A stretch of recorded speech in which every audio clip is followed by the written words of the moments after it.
ఈ వైఎస్ వివేకానంద రెడ్డితో మీ ప్రయాణం ఓకే. ఎన్ని సంవత్సరాలు అసోసియేషన్ మీకు ఆయనతో?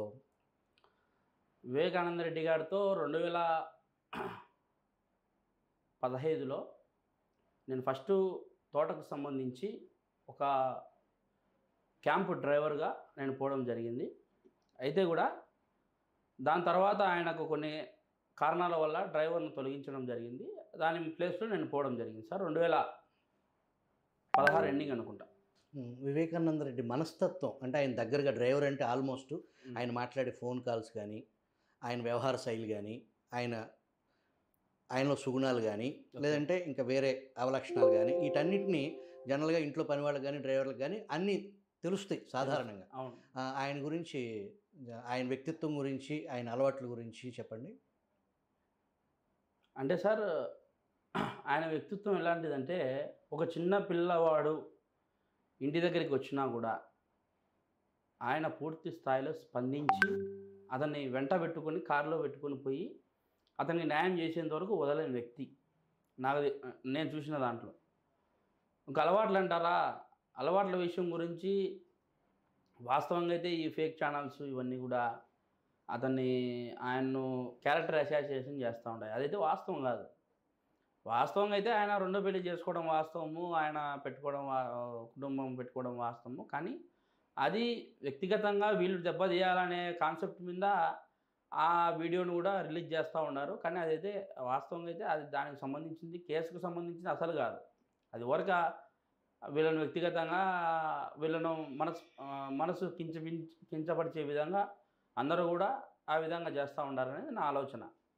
వివేకానందకి పలువురు స్త్రీలతో అక్రమ సంబంధం ఉండేది అనేది వైసీపీకి సంబంధించిన సోషల్ మీడియా కానీ, వైసీపీకి సంబంధించిన సాక్షి మీడియా కానీ, వైసీపీకి సంబంధించిన బ్లూ మీడియా కానీ గత 5 సంవత్సరాల నుంచి కథనాలు నడుపుతూనే ఉన్నాయి. వాటిలో వాస్తవం ఏం లేదంటారా?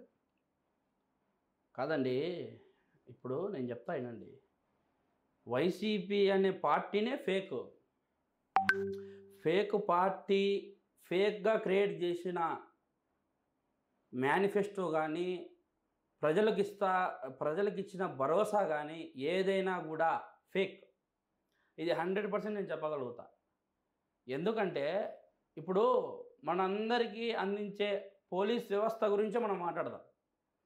అయితే దీంట్లో పోలీస్ వ్యవస్థ గురించి మనం మాట్లాడదగ్గ విషయాలు ఏంటంటే, వాళ్లకు టీఏలు, డిఏలు, ఏదో ఏఎస్ఎల్ఎస్ అటు నుంచి పిఆర్సి ఇవన్నీ కూడా ఇవ్వాల. జగన్మోహన్ రెడ్డి ఫస్ట్ సంతకం దాని మీదనే అన్నాడు. నేను అధికారంలోకి వచ్చిన వారానికే జగన్మోహన్ రెడ్డి నేను దాని మీద సంతకం పెడతా అన్నాడు. ఇంతవరకు దానికి దిక్కు ముక్కు లేని పరిస్థితి ఏర్పడింది. జగన్మోహన్ రెడ్డికి పూర్తి స్థాయిలో భద్రత కల్పించేది పోలీస్ వ్యవస్థ. ఈరోజు పోలీస్ వ్యవస్థనే నేను అడుగుతాను, మీరందరూ కూడా ఖచ్చితంగా కూడా దీని గురించి ఆలోచన చేయాలా. మీ పవర్ చూపించాలంటే ఖచ్చితంగా మీరు ఓటు బ్యాంకులో మీ పవర్ చూపించాలా. ఈ రోజున మీరు రోడ్డున పడిన కారణము ఎంతోమంది అమాయకులు, ఎంతోమంది ఉద్యోగస్తులు, ఎంతోమంది గవర్నమెంట్కు సంబంధించిన గవర్నమెంట్ అధికారులుగా వ్యవహరిస్తున్న ప్రతి ఒక్క అధికారికి కూడా నేను విన్నవించుకునేది ఏంటంటే, ఈ రోజున మీరు రోడ్డు మీద పడినారంటే కారణం జగన్మోహన్ రెడ్డే. ఇప్పుడు నేను చెప్పిన డిఏలు, టీఏలు ప్రతి ఒక్కటి కూడా ఈ రోజున అది అందక అప్పులు పాలయ్యి వాళ్ళ కూతుర్లకు కానీ, ఏజ్డ్ పర్సన్స్ కూతుర్లకు కానీ, ఇంకోరికి కానీ పెళ్ళిళ్ళు చేయాల్సిన వ్యక్తులు కానీ, అప్పులు కట్టుకోవాల్సిన విషయాలు కానీ అందరూ కూడా రోడ్డున పడిన పరిస్థితి.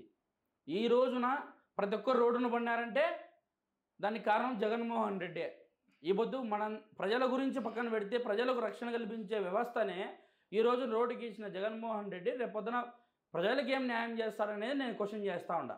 100% ఇది. సరే, మనం ఈ వైఎస్ వివేక మీ యజమాని. అవును సార్.